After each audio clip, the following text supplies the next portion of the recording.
আসসালামু আলাইকুম, welcome to learning. আজকে আমাদের কারেন্ট ইলেকট্রিসিটির লেকচার নাম্বার 10।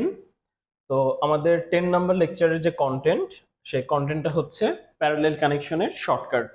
তো সমান্তরাল সমবায়ের সূত্র অলরেডি শিখে ফেলছি আমরা। সূত্রটা এরকম ছিল, 1/rp equal 1/r1 plus 1/r2, এরকম যতগুলা রোধ থাকবে সবগুলা রোধ আমরা যোগ করে ফেলবো। তো এটার জন্য আমাদের এখানে টোটাল দুইটা শর্টকাট আছে, দুইটা শর্টকাটই আমরা এখান থেকে দেখবো।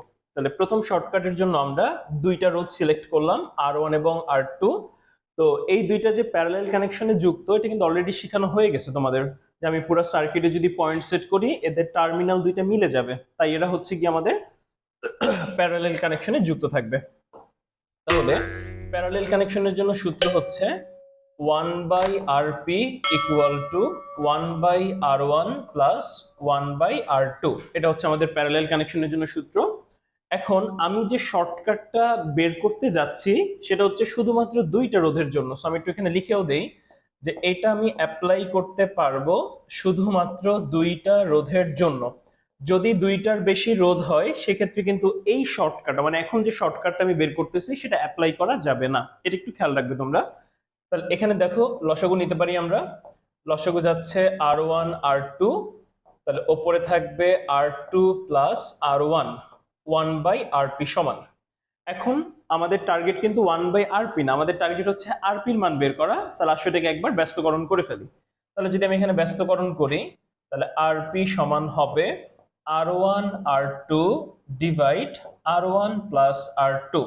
তাহলে এই হচ্ছে আমাদের শর্টকাট। এই শর্টকাটটা আমরা অ্যাপ্লাই করব কিভাবে সেটা দেখাচ্ছি, তুমি খেয়াল করো। ওপরে হচ্ছে R1 into R2, R1 into R2, তার মানে রোধ দুইটাকে গুণ করা হয়েছে। তাহলে ওপরে আছে আমাদের গুণফল। তাহলে আমি এখান থেকে একটু লিখে রাখতেছি, ওপরে হলো গুণফল, আর নিচে দেখো R1 প্লাস R2, তার মানে এই দুইটাকে যোগ করা হয়েছে। তাহলে আমি এখানে লিখতে পারি যোগফল।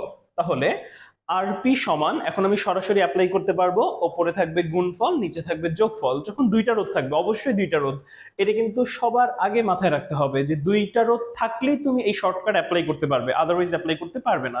তো দুইটা রোধের ক্ষেত্রে তোমার ক্যালকুলেটর নিয়ে তো ঝামেলা করার দরকার নাই, লসাগু করার দরকার নাই, তুমি সরাসরি অ্যাপ্লাই করবে আরপি সমান গুণফল বাই যোগফল। এটা যেমন এমসিকিউতে অ্যাপ্লাই করতে পারবে, তুমি চাইলে রিটেনেও সরাসরি অ্যাপ্লাই করতে পারো। তাহলে আমি এরকম একটা এক্সাম্পল সলভ করে দেখাচ্ছি।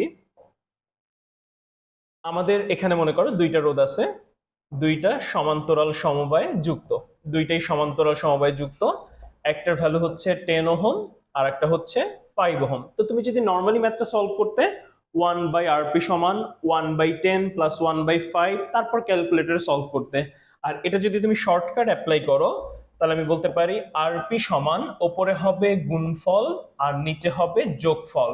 তাহলে অনেক সহজেই তুমি এই ভ্যালুটা বের করতে পারতেছো, এবং খুব বেশি টাইম কিন্তু এখানে লাগবে না। সো এমসিকিউর জন্য খুবই হেল্পফুল।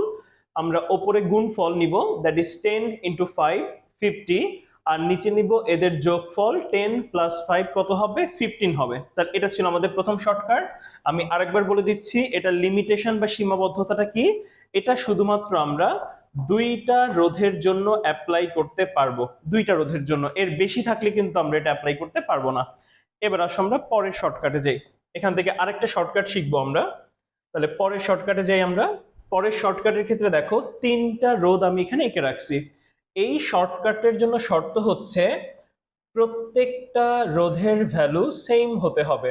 তাহলে আমি তিনটা রোধের ভ্যালু এখানে আর চিন্তা করলাম, তার মানে তিনটার মান 10 হতে পারে, তিনটার মান 20 হতে পারে, তিনটার মান 5 হতে পারে, তিনটার ভ্যালু সেম থাকবে। এখন শুধু তিনটা না, এরকম 4টা 5টা 6টা অসংখ্য রোধ থাকতে পারে। তাহলে আমি যদি ইন জেনারেল ফর্মুলা অ্যাপ্লাই করি এখানে, 1/rp সমান 1/r1 plus 1/r2 plus 1/r3, এইরকম ভাবে কিন্তু চলতে থাকবে।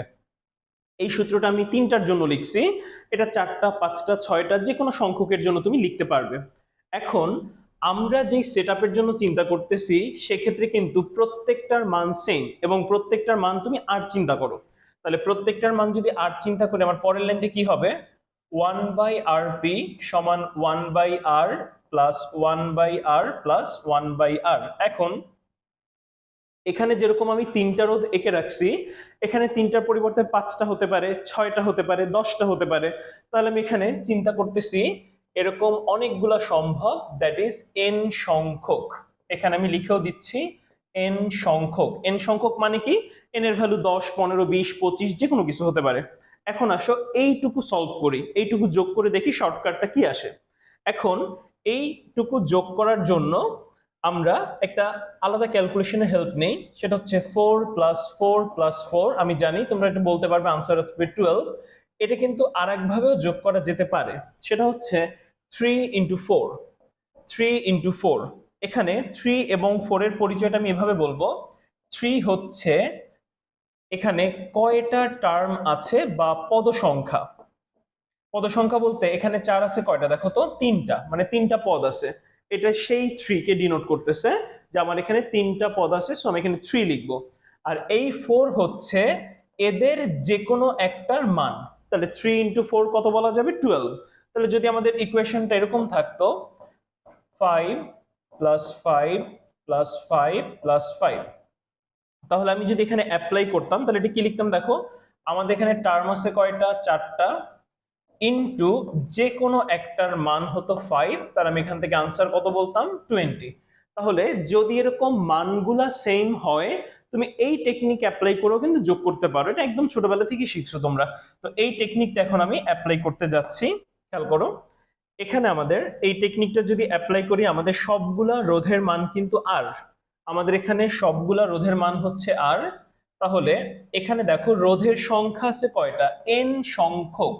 তাহলে রোধের সংখ্যা হচ্ছে n, এটাই হচ্ছে আমাদের পদ সংখ্যা, ইনটু যে কোনো একটার মান। তাহলে যে কোনো একটার মান কত হবে, 1/r। ঠিক আছে, তাহলে আমাদের এখানে পদ সংখ্যা হচ্ছে n, আর যে কোনো একটার মান হচ্ছে 1/r।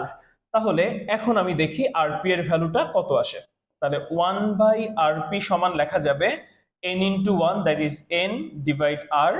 দেয়ারফর আমি যদি ব্যস্তকরণ করি তাহলে rp ইকুয়াল টু আসবে r/n। rp ইকুয়াল টু আসবে r/n। তাহলে এটা হচ্ছে আমাদের সেকেন্ড শর্টকাট। এই শর্টকাটটাকে যদি আমি একটু বাংলায় লিখে দেই, তাহলে আমাদের লাইনটা কি দাঁড়াবে দেখো, rp ইকুয়াল টু ওপরে দেখো আছে r। r মানে কি, যে কোনো একটার মান, যে কোনো একটার মান হচ্ছে আর, হয় এটার মান, না হয় এটার মান, না হয় এটার মান, যে কোনো একটার মান তুমি নিতে পারো। তাহলে আর এর পরিচয় হবে যে কোনো একটি রোধের মান, যে কোনো একটি রোধের মান, এটা হচ্ছে আমাদের আর এর পরিচয়। আর নিচে কি আছে দেখো তো, নিচে আছে এন। এন মানে এখানে কয়টা রোধ নিছো তুমি, 2টা, 3টা, 4টা, 5টা, তার মানে রোধের সংখ্যা। তাহলে আমি বলতে পারি নিচে হবে রোধের সংখ্যা। তাহলে এই হচ্ছে আমাদের শর্টকাট। যদি সমান্তরাল সমবায়ে অনেকগুলা রোধ এর মান সমান থাকে, এখানে কিন্তু ফিক্স না কয়টা রোধ থাকবে, যে কোনো সংখ্যকের জন্য অ্যাপ্লাই করতে পারো। হ্যাঁ, এটা কিন্তু যে কোনো সংখ্যক, মাথায় রাখবে যে কোনো সংখ্যক, এখানে ফিক্সড কোনো সংখ্যা নাই, যে কোনো সংখ্যক। কিন্তু শর্ত হচ্ছে সবার মান যাতে সেম থাকে। আর একটু আগে যে শর্টকাটটা পড়ছি, এটা কিন্তু যে কোনো সংখ্যকের জন্য না, জাস্ট 2টা রোধের জন্য, ওপরে গুণফল নিচে যোগফল। আর এখন যে শর্টকাটটা শিখলাম, যে কোনো সংখ্যক, বাট অবশ্যই মান কিন্তু কি হতে হবে, সেম। তাহলে ওপরে হবে যে কোনো একটার মান, আর নিচে হবে রোধের সংখ্যা। তাহলে আসলে আমি এটা তোমাদের একটু অ্যাপ্লাই করে দেখাচ্ছি। এখানে মনে করো আমাদের 3টা রোধ আছে। হ্যাঁ, 3টা রোধ আছে এবং 3টার মানই কিন্তু সমান। ধরো এটার ভ্যালু 18 ওহম, এটার ভ্যালু 18 ওহম, এটার ভ্যালু 18 ওহম। তাহলে 3টার ভ্যালু সেম। আমাদের এটা কিন্তু শর্ত ছিল যে প্রত্যেকটার মান সমান হবে এবং এরা সমান্তরাল সমবায়ে যুক্ত। তাহলে আমাদের শর্টকাটটা ছিল rp equal to r/n। r মানে কি বলতো, যে কোনো একটার মান। তাহলে আমাদের এখানে যে কোনো একটার মান কত আসে, যে কোনো একটার মান হচ্ছে 18। আর n এর পরিচয় কি, এরকম কয়টা রোধ এখানে আছে, রোধের সংখ্যা। আমাদের এখানে রোধ আছে 3টা। তাহলে আমাদের এখানে আসবে 18/3, that is rp equal to আসবে 6। তাহলে এইভাবে শর্টকাট অ্যাপ্লাই করে কিন্তু আমি তুল্য রোধ বের করতে পারবো। তার আজকে আমাদের ক্লাসের মেইন টার্গেট ছিল সমান্তরাল সমবায়ের 2টা টার্গেট নিয়ে আলোচনা করা। এটা তুমি চাইলে রিটেনে অ্যাপ্লাই করতে পারো, অথবা চাইলে তুমি এখানে এমসিকিউ তেও অ্যাপ্লাই করতে পারো।